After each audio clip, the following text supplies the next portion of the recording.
উম্মার বিতর্কে লিপ্ত হয়ে গেছি। আমরা কি করছি? আমরা আরব আজম, শিয়া সুন্নি মাযহাব বিতর্কে লিপ্ত হয়েছি। উঁচা টুপি না লম্বা টুপি, সুন্নি না ওয়াহাবি, এগুলো নিয়ে আমরা বিতর্কে পড়ে আছি। ঠিক এই মুহূর্তে আমরা যখন আরব আজব শিয়া সুন্নি মাযহাব বিতর্কে লিপ্ত, ঠিক তখনই ইহুদিরা আমাদের আল আকসায় গুলি চালায়। আমরা যখন উঁচা লম্বা টুপি খাটো টুপি নিয়ে বিতর্কে লিপ্ত, ঠিক তখনই চীনের উইগুরে হিজাব নিষিদ্ধ করে দেওয়া হয়, কোরআন শেখা নিষিদ্ধ করে দেওয়া হয়।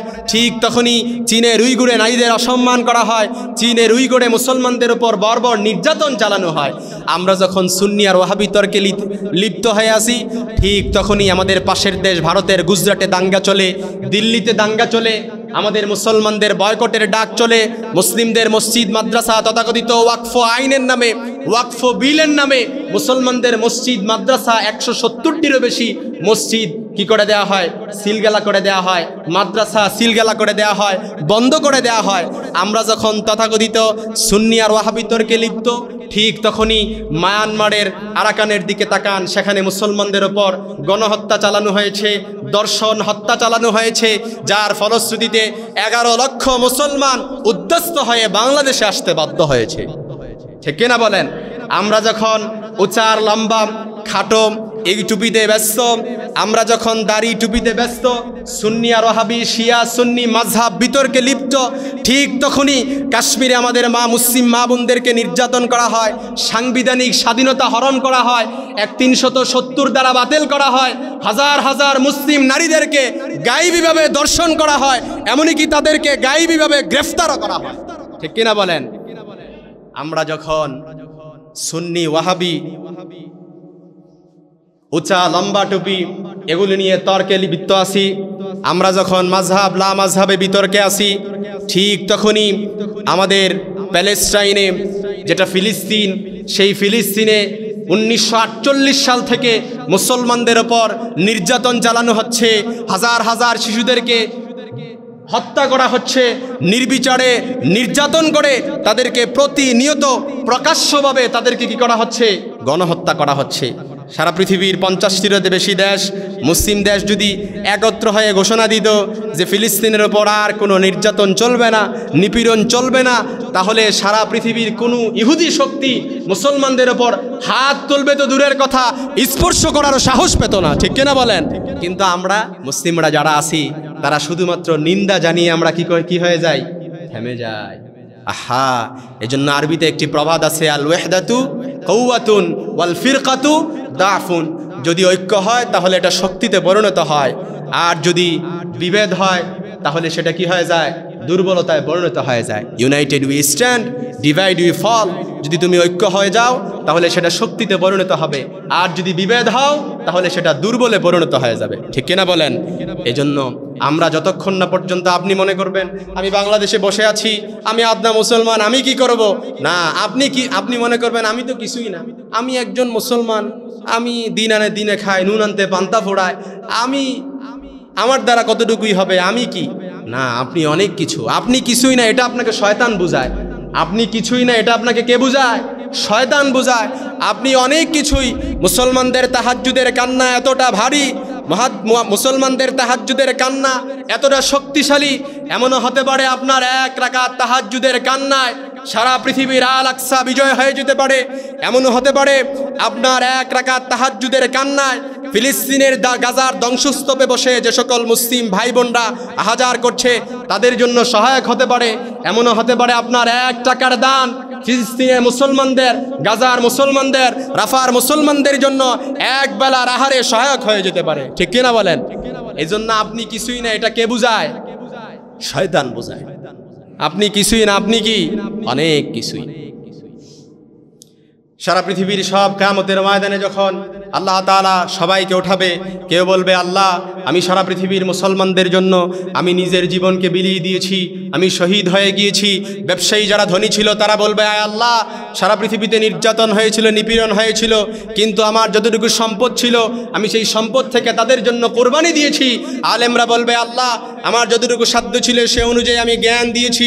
মিডিয়ার লোকেরা বলবে আল্লাহ আমার যতটুকু সাধ্য ছিল আমি সত্য প্রচার করেছি।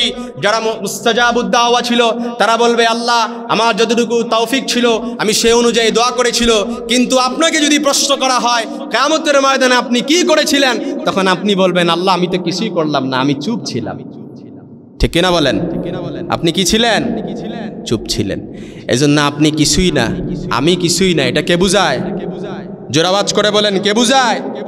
শয়তান বুঝায়। এজন্য আমাদের উচিত হচ্ছে আমরা যার যার অবস্থান থেকে সর্বপ্রথম উম্মার করণীয় সম্পর্কে আমরা আল্লাহর রজ্জুকে আঁকড়ে ধরব। ওয়াতাসিমু বিহাবলিল্লাহি জামিআ ওয়ালা তাফাররাকু।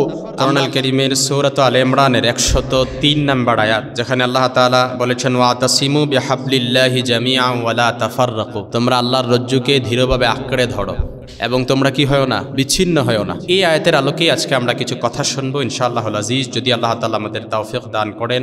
ওয়া তৌফিক ইল্লা বিল্লাহ, সুবহানাকা লা ইলমা লানা ইল্লা মা আল্লামতানা। আজকে সারা বিশ্বে বর্তমান সময়ে মুসলিমদের নিপীড়ন চলছে, আমাদের করণীয় কি? আমরা যারা মুসলমান আছি, নবীজির হাদিস, নবীজি সাল্লাল্লাহু আলাইহি সাল্লাম বলেছেন আল মুসলিমু ইখওয়াতুল মুসলিম, অর্থাৎ এক মুসলমান আরেক মুসলমানের কি ভাই, অর্থাৎ আয়না স্বরূপ। আপনার দেহের হাতে আঘাত লাগলে যেমন আপনি ব্যথা পান, শরীরের পায়ে আঘাত লাগলে যেমন আপনি ব্যথা পান, ঠিক নবীজি সাল্লাল্লাহু আলাইহি সাল্লাম বলেছেন সারা বিশ্বের মুসলমান হচ্ছে একটা দেহের ন্যায়। সারা বিশ্বের কোথাও কোনো মুসলমান যদি আঘাতপ্রাপ্ত হয়, নিপীড়িত হয়, নির্যাতিত হয়, তাহলে আপনি যদি সে আঘাতে ব্যথায় ব্যথিত না হন, তাহলে বুঝতে হবে যে আপনার মুসলমানের প্রশ্নে প্রশ্নবিদ্ধ হওয়ার সম্ভাবনা আছে। এই জন্য বর্তমান বিশ্বে মুসলিমদের নিপীড়ন চলছে। বিশেষ করে আমরা যদি বর্তমান প্যালেস্টাইনের দিকে তাকাই, ফিলিস্তিনের দিকে তাকাই, তাহলে 1948 সাল থেকে সেখানে নির্যাতন। আমরা যদি চীনের উইঘুর দিকে তাকাই, তাহলে চীনের উইঘুরেও মুসলমানদের নিধন চলছে। জোর করিয়ে ইসলাম থেকে তাদেরকে সরিয়ে নেওয়া হচ্ছে, হিজাব নিষিদ্ধ করা হয়েছে, কোরআন শেখাও নিষিদ্ধ করা হয়েছে, সেখানে বর্বর নির্যাতনও চলছে। তারপরে আমরা যদি কাশ্মীরের মুসলমানের দিকে তাকাই, তাহলে কাশ্মীরের মুসলমানদের অবস্থাও যদি দেখি, সেখানে তাদের সাংবিধানিক যে স্বাধীনতা সেটাও কেড়ে নেওয়া হয়েছে, 370 দ্বারা বাতিল করা হয়েছে এবং সেখানে হাজার হাজার গায়েবীভাবে মুসলিমদের গ্রেফতার করা হচ্ছে। তারপর আমরা যদি মিয়ানমারের আরাকানের দিকে তাকাই, সেখানেও রোহিঙ্গা মুসলিমরা নির্যাতিত, নিপীড়িত এবং হত্যা দর্শন সেখানে চলছে, যার কারণে 11 লক্ষ মুসলিম উদ্ধ্বস্ত হয়ে বাংলাদেশে আসতে বাধ্য হয়েছে। আমরা যদি ভারতের দিকে তাকাই, ভারতের সেখানেও মুসলিম নিধন চলছে, গুজরাটে দাঙ্গা, দিল্লিতে দাঙ্গা, এমনকি মুসলিমদের বয়কট ডাকও চলছে। প্রায় 170টি মাদ্রাসা, তথাকথিত ওয়াকফ আইনের নামে 170টি মাদ্রাসা সিলগালা করে দেওয়া হয়েছে, বন্ধ করে দেওয়া হয়েছে। তো সেখানেও মুসলিমদের নিধন চলছে, নিপীড়ন চলছে। এই অবস্থায় আমাদের করণীয় কি? আমরা এখন কি করব? আমরা যদি দেখি, আমরা যখন মুসলমানরা ঐক্য ছিল, তখন তারা একটা শক্তিতে পরিণত হয়েছিল। মুসলিমরা যখন কি ছিল? ঐক্য ছিল। মুসলমানদের কিন্তু ঐক্যের সোনালী যুগ আছে। সেই সোনালী যুগগুলোর দিকে যদি আমরা ফিরে যাই, খোলাফায়ে রাশেদার যুগ, আব্বাসীয় যুগ, অটোমান সাম্রাজ্য, যেটা উসমানীয় খেলাফত বলা হয়, এই তিন যুগ ছিল মুসলমানদের ঐক্যের সোনালী যুগ। মুসলমানদের ঐক্যের সোনালী যুগটা কেমন ছিল? আপনি যদি একটু পেছনের দিক, অতীতের দিকে ফিরে যান, তাহলে দেখবেন খোলাফায়ে রাশেদিনের যুগে হযরতে আবু বকর সিদ্দিক রাদিয়াল্লাহু তাআলা আনহুর সময় যখন কিছু উপজাতি যাকাত দিতে অস্বীকৃতি জানায়, তখন কিছু মুসলমান সংখ্যাগরিষ্ঠ কিছু লোক যুদ্ধে যেতে তারা সংকোচ বোধ করছিল। আবু বকর সিদ্দিক রাদিয়াল্লাহু তাআলা আনহু ঘোষণা দিলেন, তোমরা যদি কেউ যুদ্ধে নাও যাও, আমি একাই যুদ্ধ করব। যারা নবীজি সাল্লাল্লাহু আলাইহি সাল্লামকে যাকাত দিত, এই যাকাত ইস্যুতে আমি কোনো পিছপা হব না, মাথা নত করব না, বরং কেউ যদি উটের একটি রশিরও যাকাত আদায় না করে, তার বিরুদ্ধেও আমার যুদ্ধ ঘোষণা। আল্লাহু আকবার বলবেন না? যার ফলশ্রুতিতে যাকাত ইস্যুতে সবাই পাই করে যাকাত দিতে কি হয়েছিল? বাধ্য হয়েছিল। আমরা যদি খলিফা ওসমান রাদিয়াল্লাহু তাআলা আনহুর সময়ের দিকে তাকাই, তাহলে দেখব মুসলমানদের ঐক্য কেমন ছিল। খলিফা ওসমান রাদিয়াল্লাহু তাআলা আনহু যখন দেখলেন যে কোরআন এক এক জায়গায় এক একভাবে পাঠ করা হচ্ছে, তখন ওসমান রাদিয়াল্লাহু তাআলা আনহু তিনি উদ্যোগ নিলেন যে কোরআনের যে কপিগুলো আছে সে সবগুলো একত্রিত করে কাছ থেকে একটা কপি সংগ্রহ করে সেটা তিনি 60টি কপি 60টি মাসহাফে লিপিবদ্ধ করে পুরো তার রাজ্যের মধ্যে সব জায়গায় এই কোরআনের কপিটি তিনি কি করে দিলেন? বিলিয়ে দিলেন। যার কারণে এখনো পর্যন্ত সারা বিশ্বে এই কোরআন এমন ভাবে ওসমান রাদিয়াল্লাহু তাআলা আনহুর সময় সংকলন হয়েছিল, সারা বিশ্বে এই কোরআন এক ও অভিন্ন রয়েছে। ঠিক কিনা বলেন? আপনি চীনের কোরআন যেমন, বাংলাদেশের কোরআন তেমন, রাশিয়ার কোরআন যেমন, বাংলাদেশের কোরআনও তেমন। সারা বিশ্বে কোরআনও এক ও অভিন্ন। এটা শুধুমাত্র ওসমান রাদিয়াল্লাহু তাআলা আনহুর সময়ে ওসমান রাদিয়াল্লাহু তাআলা আনহু উদ্যোগ নেয়ার কারণেই কি হয়েছে? সম্ভবপর হয়। ঠিক তদ্রুপ এভাবে যদি আপনি আলী রাদিয়াল্লাহু তাআলা আনহুর সময়কার দিকেও তাকান, এভাবে যদি খেলাফায়ে রাশেদার যুগ এমন ছিল, এমন ভাবে বাইতুল মাল সংগ্রহ হয়েছিল, এই বাইতুল মাল কোথায় খরচ করবে সেটার জায়গাও কি করা হয় নাই, খুঁজে পাওয়া যায়। সুবহানাল্লাহি ওয়া বিহামদি। এজন্য ঠিক তদ্রুপ আপনি যদি আব্বাসীয় খেলাফতের দিকে তাকান, তারপর ওসমানীয় অটোমান সাম্রাজ্যের দিকে তাকান, 7000 সৈন্য নিয়ে তারেক তারেক বিন জিয়াদ স্পেন বিজয়ের উদ্দেশ্যে রওনা হন। ৭,০০০ সৈন্য ভয় পেয়ে গেল স্পেন বিজয় করার জন্য। তখন খলিফা তারেক বিন জিয়াদ তিনি ঘোষণা দিলেন, সামনে সমুদ্র আর পেছনে কি শত্রু বাহিনী। এখন তোমাদের উপায় একটাই, হয়তো শত্রুদের সাথে যুদ্ধ করে বিজয় অর্জন করবে, তা না হলে সমুদ্রে ঝাঁপ দিয়ে তোমাদের কি হবে, মৃত্যুবরণ করতে হবে। এখন তোমরা কোনটা করবা সেটা তোমরাই কি করো ভেবে নাও। ৫৩ দিন অবরোধের পর খলিফা তারেক বিন জিয়াদ আর ৭,০০০ সৈন্য নিয়ে কি করেছিলেন, স্পেন বিজয় করেছিলেন, যার ফলশ্রুতিতে মুসলিমরা সেই জায়গায় ৮০০ বছর রাজত্ব করেছিল। ৬০০ বছর,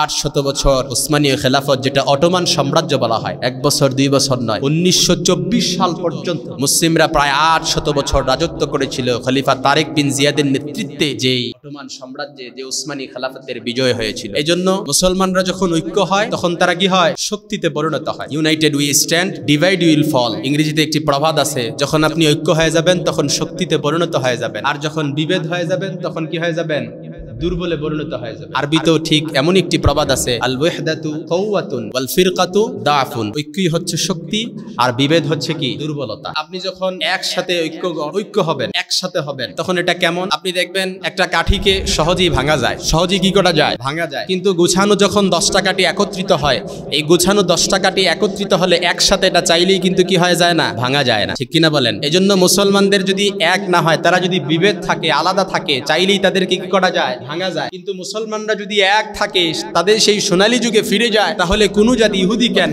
মুসলমানদের স্থাপত্য নিদর্শনের দিকে হাত দিবে তো দূরের কথা, তারা স্পর্শ করতে। এজন্য আমার প্রিয় ভাইরা, সাহাবায়ে কেরাম রিদওয়ানুল্লাহি তাআলা আলাইহিম আজমাইনদের যুগে কেমন ঐক্য ছিল, নবীজির প্রতি কেমন নিদর্শন ছিল, ভালোবাসার নজরানা কেমন ছিল। সাহাবায়ে কেরাম রিদওয়ানুল্লাহি তাআলা আলাইহিম আজমাইনদের এমন বহু ঘটনা আমি পড়েছি, প্রায় অনেক দিন যাবত সাহাবায়ে কেরাম রিদওয়ানুল্লাহি তাআলা আলাইহিম আজমাইনদের ঘটনাগুলো বললাম। তাদের ঐক্য কেমন ছিল, ভালোবাসার নজরানা কেমন ছিল, তাদের ঐক্যের নিদর্শন কেমন ছিল, রাসূলের প্রতি তারা কতটা ভালোবাসা দেখাতেন, ভালোবাসার নজরানা পেশ করতেন, সেটা আমরা, এবং তারা আদেল, ইনসাফ, ন্যায় পরায়ণ কেমন শাসক ছিলেন, সেটা আমরা খোলাফায়ে রাশিদিনদের যুগ আমরা যদি আলোকপাত করি, পড়াশোনা করি, তাহলে সহজেই বুঝতে পারবো।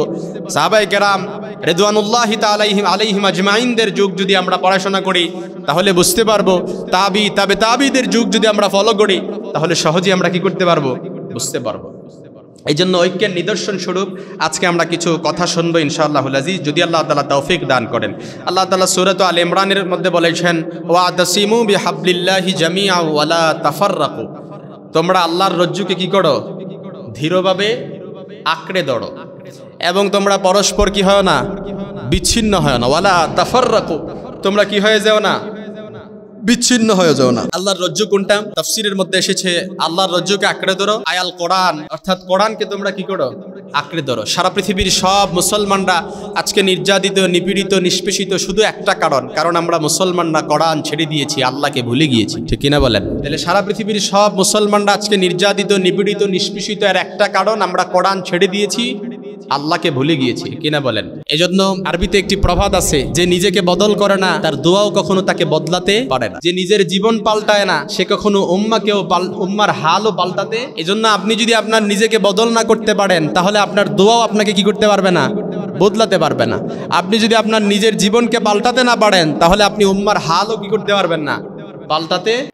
এই জন্য আমরা যদি ঐক্যকে শক্তিতে পরিণত করি, বিভেদের প্রাচীর যদি আমরা ভেঙে দেই, তাহলে দেখবেন কেউ আমাদের দুর্বলতার সুযোগ নিয়ে আমাদের গায়ে হাত তোলার সাহস দেখাতে পারবে। এই জন্য প্রিয় ভাই সব, সাহাবায়ে কেরাম রিদওয়ানুল্লাহি তাআলা আলাইহিম আজমাইনদের যুগটা কেমন ছিল, আমরা আর একটু ঘটনার আলোকপাত করতে চাই, আমরা একটু অতীতে ফিরে যেতে চাই। নবীজির অত্যন্ত প্রিয় সাহাবী ছিলেন, তার নাম ছিল হযরতে খুবাইব রাদিয়াল্লাহু তাআলা আনহু। কি নাম ছিল? সকলে আওয়াজ করে বলেন। নবীজির প্রিয় সাহাবী নাম ছিল কি? হযরতে খুবাইব রাদিয়াল্লাহু তাআলা আনহু। হিজরতের পর একদল মুনাফিক এবং কাফের কৌশলে কিছু সাহাবীকে গোপনে ডেকে নিয়ে যেয়ে কুরাইশদের কাছে বিক্রি করে দিত। কারণ কুরাইশদের কাছে কেন বিক্রি করত?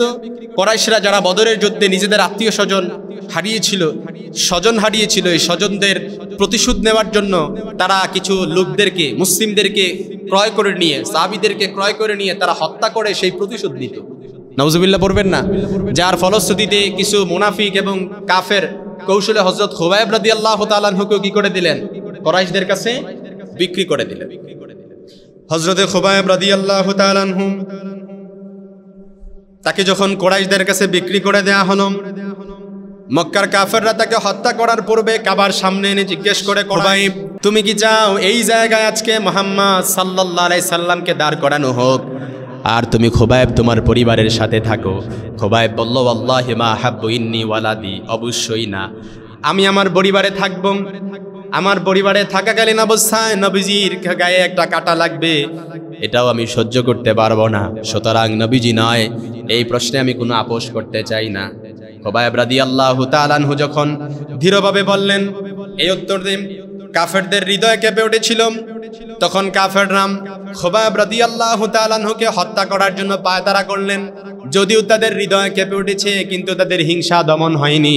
তারা খোবাইব রাদিয়াল্লাহু তাআলা আনহুকে বেঁধে হত্যা করলেন। কিন্তু খোবাইব রাদিয়াল্লাহু মৃত্যুর আগ মুহূর্তে খোবাইব রাদিয়াল্লাহু বললেন, হে আল্লাহ, আপনি আমাকে কবুল করেন আর নবীজি সাল্লাল্লাহু আলাইহি সাল্লামের কাছে আমার সালামটা পৌঁছে দেন। সুবহানাল্লাহ পড়বেন না? খোবাইব রাদিয়াল্লাহু তাআলা আনহু মক্কায় থেকে নবীজির কাছে সালাম দিলেন। নবীজি তখন মদিনায় সাহাবীদের সামনে বসা ছিলেন। সাহাবীদের সামনে মজলিসে বসা, হঠাৎ করে নবীজি সাল্লাল্লাহু আলাইহি সাল্লাম বললেন, ওয়া আলাইকুমুস সালাম ইয়া খোবাইব। সাহাবীরা অবাক হয়ে জিজ্ঞেস করলেন, রাসূলুল্লাহ, আপনি হঠাৎ করে কাকে সালাম দিলেন? নবীজি সাল্লাল্লাহু আলাইহি সাল্লাম বললেন, ঠিক এই মুহূর্তে আমার প্রিয় সাহাবী খোবাইব রাদিয়াল্লাহু তাআলা আনহুকে কাফেররা হত্যা করেছে, কিন্তু ইন্তেকালের পূর্বে খোবাইব রাদিয়াল্লাহু তাআলা আনহু আমাকে সালাম দিয়েছে, যেই সালাম আল্লাহ তাআলা ওহীর মাধ্যমে আমি নবীজির কাছে পৌঁছে দিয়েছেন। সুবহানাল্লাহ পড়বেন না? নবীজির প্রতি কত, উম্মার প্রতি কতটা ত্যাগ ছিল, নবীজির প্রতি কতটা ভালোবাসার নজরানা ছিল, কত নির্বেজাল ভালোবাসা ছিল। আমরা যদি ইসলামের জন্য সামান্য একটু কোনো কিছু ত্যাগ করি, কোরবানি করি, তাতেই আমাদের নানা রকম প্রশ্ন উঠে যায়। কিন্তু কি ভালোবাসার কি অনন্য নজরানা স্থাপন করেছেন, ভালোবাসার অনন্য কি নজরানা নিদর্শন উপস্থাপন করেছেন।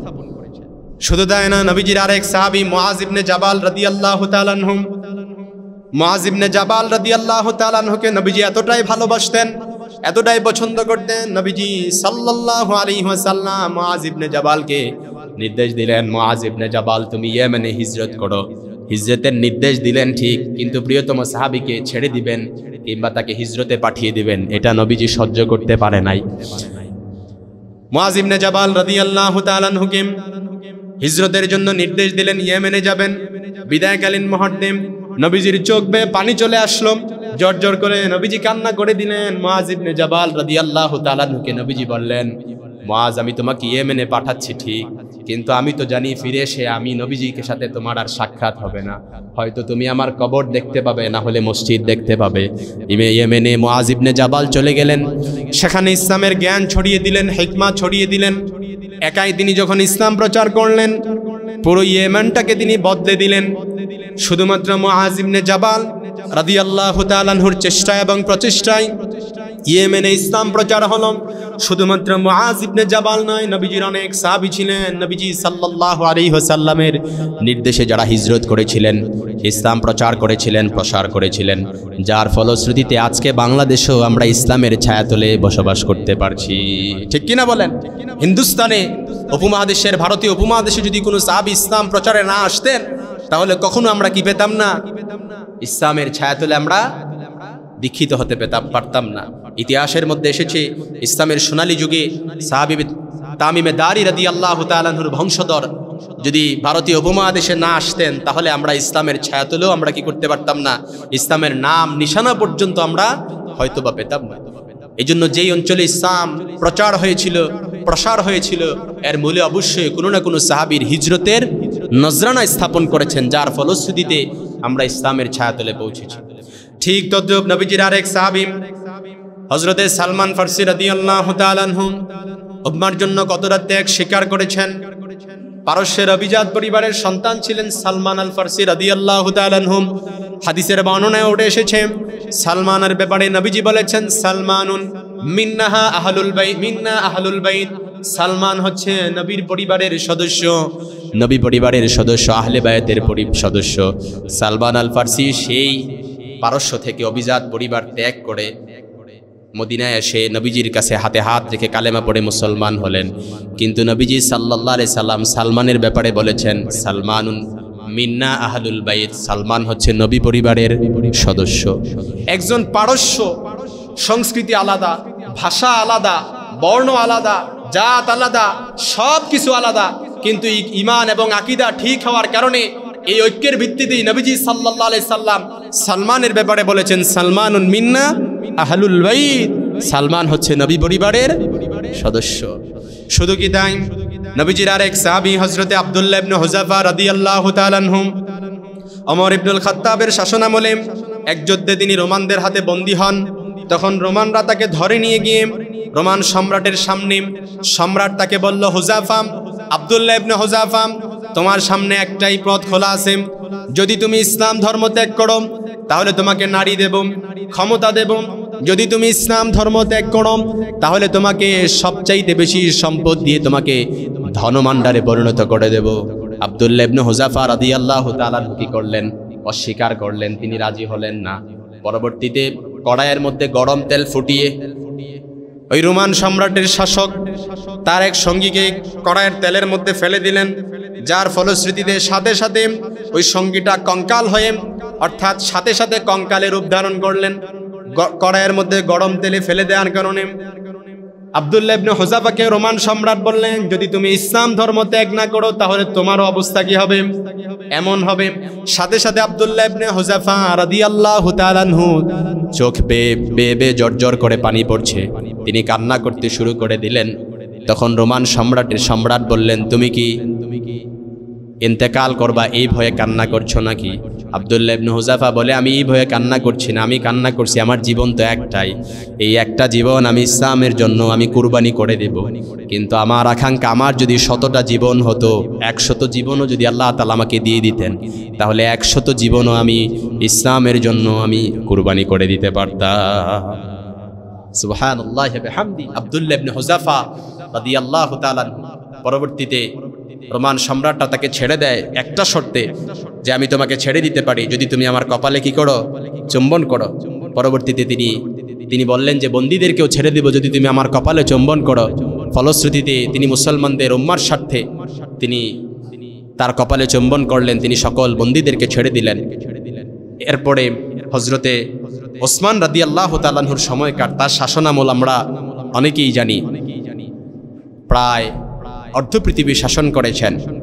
তার সময়কার ইহুদিরা বাইতুল মুকাদ্দাস দখল করে নিয়েছিল। ইহুদিরা যখন বাইতুল মুকাদ্দাস দখল করে নেয়, তখন ইহুদিরা শর্ত এই দিয়েছিল যে আমরা বাইতুল মুকাদ্দাস মুসলিমদের হাতে ছেড়ে দিব, তবে শর্ত হচ্ছে যদি মুসলিম শাসক নিজে এসে এটা গ্রহণ করে। মুসলিম শাসক নিজে এসে যদি এটা কি করে?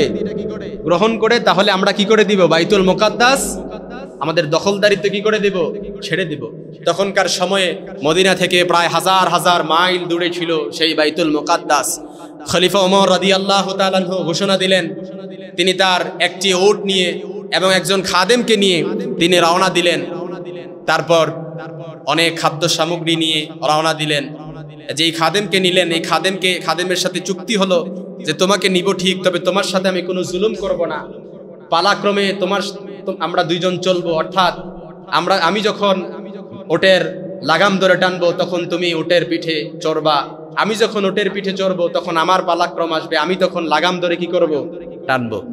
তখন খাদেম ওটের পিঠে উঠলেন, ওমর রাদিয়াল্লাহু তাআলা আনহু লাগাম ধরে টানতে থাকলেন। আবার পরবর্তীতে পালা আসলো, খাদেম ওটের পিঠে, ওমর রাদিয়াল্লাহু তাআলা আনহু ওটের পিঠে উঠলেন, খাদেম কি করলেন? ওটের লাগাম ধরে টানলেন। যখন বাইতুল মুকাদ্দাসে পৌঁছলেন তখন অর্থাৎ পালাক্রম আসলো যে খাদেম ওটের পিঠে থাকবে আর ওমর রাদিয়াল্লাহু তাআলা আনহু কি করবেন? ওটের লাগাম ধরে টানবেন।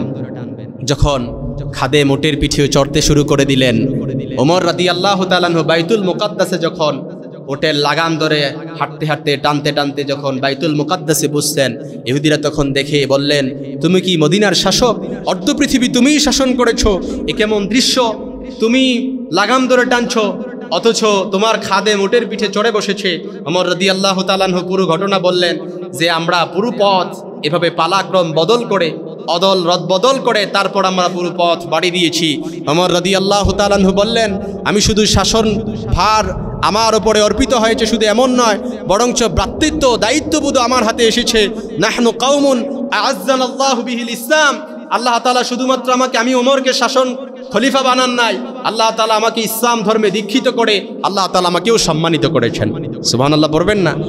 ওমর রাদিয়াল্লাহু তাআলা আনহু ইসলাম ধর্ম গ্রহণ করেছেন। এটা ছিল নবীজির দোয়ার ফসল। নবীজি সাল্লাল্লাহু আলাইহি সাল্লাম তাহাজ্জুদের জায়নামাজে দোয়া করেছিলেন, আল্লাহুম্মা আইজ্জাল ইসলাম বিহাব্বির রাজুলাইনি ইলাইক ওমর ইবনুল খাত্তাব আবু জাহাল ইবনে হিশাম। আয় আল্লাহ, খাত্তাবের বেটা ওমর আর না হয় হিশামের বেটা আবু জাহাল, এই দুইজনের একজনকে আপনি ইসলাম ধর্মে দীক্ষিত করে আপনি ইসলামে প্রবেশ করিয়ে দিয়ে আপনি ইসলামের বিজয়কে কি করে দেন, ত্বরান্বিত করে দেন। যার ফলশ্রুতিতে হযরতে ওমর রাদিয়াল্লাহু তাআলা আনহু গিয়েছিলেন নবীজি সাল্লাল্লাহু আলাইহি সাল্লামের মাথা কি করে, মাথা দ্বিখণ্ডিত করে তারপর নিয়ে আসতে, কিন্তু আল্লাহ তাআলা তাকে এমনভাবে কবুল করেছেন, ওমর রাদিয়াল্লাহু তাআলা আনহু ইসলাম ধর্ম গ্রহণ করে তারপর তিনি মক্কায় ফিরলেন। সুবহানাল্লাহি ওয়া বিহামদি। এই জন্য আমার ভাইয়েরা, আজকে সারা বিশ্বে মুসলিমরা নির্যাতিত, কিন্তু দেখেন আমরা তথাকথিত সেই ইহুদিরা যে আমাদেরকে যেই ট্যাবলেট বড়ি যে খাইয়ে দিয়েছে সেটা নিয়ে আমরা বসে আছি। আমরা উম্মের বিতর্কে লিপ্ত হয়ে গেছি। আমরা কি করছি? আমরা আরব আজম, শিয়া সুন্নি মাযহাব বিতর্কে লিপ্ত হয়েছি। উঁচা টুপি না লম্বা টুপি, সুন্নি না ওয়াহাবি, এগুলো নিয়ে আমরা বিতর্কে পড়ে আছি। ঠিক এই মুহূর্তে আমরা যখন আরব আজব শিয়া সুন্নি মাযহাব বিতর্কে লিপ্ত, ঠিক তখনই ইহুদিরা আমাদের আল আকসায় গুলি চালায়। আমরা যখন উঁচা লম্বা টুপি খাটো টুপি নিয়ে বিতর্কে লিপ্ত, ঠিক তখনই চীনের উইগুরে হিজাব নিষিদ্ধ করে দেওয়া হয়, কোরআন শেখা নিষিদ্ধ করে দেওয়া হয়। ঠিক তখনই চীনের উইগুরে নারীদের অসম্মান করা হয়, চীনের উইগুরে মুসলমানদের উপর বর্বর নির্যাতন চালানো হয়।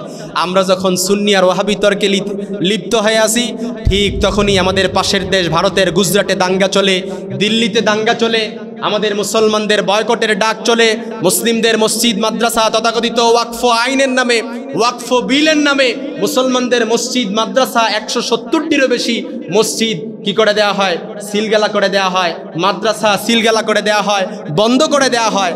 আমরা যখন তথাকথিত সুন্নি আর ওয়াহাবি তর্কে লিপ্ত, ঠিক তখনই মায়ানমারের আরাকানের দিকে তাকান, সেখানে মুসলমানদের ওপর গণহত্যা চালানো হয়েছে, দর্শন হত্যা চালানো হয়েছে, যার ফলশ্রুতিতে 11 লক্ষ মুসলমান উদ্যস্ত হয়ে বাংলাদেশে আসতে বাধ্য হয়েছে। ঠিক কিনা বলেন? আমরা যখন উচার লম্বা খাটো এই টুপিতে ব্যস্ত, আমরা যখন দাড়ি টুপিতে ব্যস্ত, সুন্নি আর ওয়াহাবি শিয়া সুন্নি মাযহাব বিতর্কে লিপ্ত, ঠিক তখনই কাশ্মীরে আমাদের মুসলিম মা বোনদেরকে নির্যাতন করা হয়, সাংবিধানিক স্বাধীনতা হরণ করা হয়, 370 দ্বারা বাতিল করা হয়, হাজার হাজার মুসলিম নারীদেরকে গায়েবীভাবে দর্শন করা হয়, এমনকি তাদেরকে গায়েবীভাবে গ্রেফতারও করা হয়। ঠিক কিনা বলেন? আমরা যখন সুন্নি ওয়াহাবি উঁচা লম্বা টুপি এগুলো নিয়ে তর্কে লিপ্ত আসি, আমরা যখন মাযহাব লা মাযহাবে বিতর্কে আসি, ঠিক তখনই আমাদের প্যালেস্টাইনে যেটা ফিলিস্তিন, সেই ফিলিস্তিনে 1948 সাল থেকে মুসলমানদের ওপর নির্যাতন চালানো হচ্ছে, হাজার হাজার শিশুদেরকে হত্যা করা হচ্ছে, নির্বিচারে নির্যাতন করে তাদেরকে প্রতিনিয়ত প্রকাশ্যভাবে তাদেরকে কি করা হচ্ছে, গণহত্যা করা হচ্ছে। সারা পৃথিবীর 50টিরও বেশি দেশ, মুসলিম দেশ যদি একত্র হয়ে ঘোষণা দিত যে ফিলিস্তিনের ওপর আর কোনো নির্যাতন চলবে না, নিপীড়ন চলবে না, তাহলে সারা পৃথিবীর কোনো ইহুদি শক্তি মুসলমানদের ওপর হাত তুলবে তো দূরের কথা, স্পর্শ করারও সাহস পেত না। ঠিক কিনা বলেন? কিন্তু আমরা মুসলিমরা যারা আছি তারা শুধুমাত্র নিন্দা জানিয়ে আমরা কি হয়ে যাই, থেমে যাই। আহা, এজন্য আরবিতে একটি প্রবাদ আছে, আল ওয়াহদাতু কওয়াতুন ওয়াল ফিরকাতু দাফুন। যদি ঐক্য হয় তাহলে এটা শক্তিতে পরিণত হয়, আর যদি বিভেদ হয় তাহলে সেটা কি হয়ে যায়, দুর্বলতায় পরিণত হয়ে যায়। United we stand, divide we fall. যদি তুমি ঐক্য হয়ে যাও তাহলে সেটা শক্তিতে পরিণত হবে, আর যদি বিভেদ হও তাহলে সেটা দুর্বলে পরিণত হয়ে যাবে। ঠিক কিনা বলেন? এজন্য আমরা যতক্ষণ না পর্যন্ত আপনি মনে করবেন আমি বাংলাদেশে বসে আছি, আমি আদনা মুসলমান, আমি কি করব না, আপনি মনে করবেন আমি তো কিছুই না, আমি একজন মুসলমান, আমি দিন আনে দিনে খাই, নুন আনতে পান্তা ফোড়ায়, আমার দ্বারা কতটুকুই হবে, আমি কি না, আপনি অনেক কিছু। আপনি কিছুই না এটা আপনাকে শয়তান বুঝায়, আপনি কিছুই না এটা আপনাকে কে বুঝায়, শয়তান বুঝায়। আপনি অনেক কিছুই। মুসলমানদের তাহাজ্জুদের কান্না এতটা ভারী, মুসলমানদের তাহাজ্জুদের কান্না এতটা শক্তিশালী, এমনও হতে পারে আপনার 1 রাকাত তাহাজ্জুদের কান্নায় সারা পৃথিবীর আল আকসা বিজয় হয়ে যেতে পারে। এমনও হতে পারে আপনার 1 রাকাত তাহাজ্জুদের কান্নায় ফিলিস্তিনের গাজার ধ্বংসস্তূপে বসে যে সকল মুসলিম ভাই বোনরা আহাজার করছে তাদের জন্য সহায়ক হতে পারে। এমনও হতে পারে আপনার 1 টাকার দান ফিলিস্তিনের মুসলমানদের, গাজার মুসলমানদের, রাফার মুসলমানদের জন্য এক বেলার আহারে সহায়ক হয়ে যেতে পারে। ঠিক কিনা বলেন? এই জন্য আপনি কিছুই না, এটা কে বুঝায়? শয়তান বুঝায়। আপনি কিছুই না, আপনি কি? অনেক কিছুই। সারা পৃথিবীর সব কিয়ামতের ময়দানে যখন আল্লাহ তাআলা সবাইকে উঠাবে, কেউ বলবে আল্লাহ আমি সারা পৃথিবীর মুসলমানদের জন্য আমি নিজের জীবনকে বিলিয়ে দিয়েছি, আমি শহীদ হয়ে গিয়েছি। ব্যবসায়ী যারা ধনী ছিল তারা বলবে আয় আল্লাহ সারা পৃথিবীতে নির্যাতন হয়েছিল, নিপীড়ন হয়েছিল, কিন্তু আমার যতটুকু সম্পদ ছিল আমি সেই সম্পদ থেকে তাদের জন্য কোরবানি দিয়েছি। আলেমরা বলবে আল্লাহ আমার যতটুকু সাধ্য ছিল সে অনুযায়ী আমি জ্ঞান দিয়েছি। মিডিয়ার লোকেরা বলবে আল্লাহ আমার যতটুকু সাধ্য ছিল আমি সত্য প্রচার করেছি। যারা মুস্তাজাবুদ দাওয়া ছিল তারা বলবে আল্লাহ আমার যতটুকু তৌফিক ছিল আমি সে অনুযায়ী দোয়া করেছিল। কিন্তু আপনাকে যদি প্রশ্ন করা হয় কিয়ামতের ময়দানে আপনি কি করেছিলেন, তখন আপনি বলবেন আল্লাহ আমি তো কিছুই করলাম না, আমি চুপ ছিলাম। ঠিক কিনা বলেন? আপনি কি ছিলেন? চুপ ছিলেন। এজন্য আপনি কিছুই না, আমি কিছুই না, এটা কে বুঝায়? জোরে আওয়াজ করে বলেন, কে বুঝায়?